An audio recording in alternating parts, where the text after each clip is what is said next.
சனி பகவான் நமக்கு நல்லது செய்யணும். அதுக்கு என்ன பண்ணணும்னு கேட்குறீங்களா? அது என்னங்க, சனி பகவான் எப்பயுமே நமக்கு கஷ்டத்தானே கொடுப்பார். கஷ்டம் கொடுக்க மாட்டாருங்க.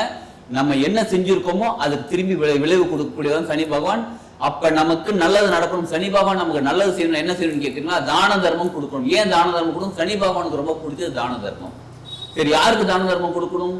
நம்ம ரொம்ப ஏழையா இருக்காங்க பாருங்க, துப்புரவு பணியர்கள் கூட்டுறாங்க, கிளீன் பண்றாங்க, இவங்கெல்லாம் இருக்காங்க பாருங்க, 100 நாள் வேலைக்கு நிறைய பேர் வந்து போறாங்க பாருங்க, அவங்களுக்கு எள்ளு சாதம் செஞ்சு கொடுங்க. முடியலையா சாதம் உணவு வாங்கி கொடுங்க. அதுவும் இல்லையா முக்கியமாங்க செருப்பு தானம் அவங்களுக்கு கொடுங்க. அவங்களுக்கு பாதுகாப்பா இருக்க, வெயில் காலம் வேறையா வெயில நடக்கிறாங்க, அவங்க செருப்பு தானம் பண்ணுங்க, கொடை வாங்கி கொடுங்க. உங்களால என்ன முடியுமோ அதை தான தர்மமா அவங்களுக்கு கொடுக்க கொடுக்க உங்கள் வாழ்க்கை சிறப்பாக மாற ஆரம்பிக்கும். ஏன்னு கேட்ட சனி பகவான் ஓகேப்பா இவர் நல்லது பண்றாருப்பா, இவருக்கு நம்ம நல்லது பண்ணலாம்னு சொல்லி அது நம்ம செய்த செயல்களுக்கான விளைவுகள் நமக்கு சூப்பரா கொடுக்க ஆரம்பிப்பார்.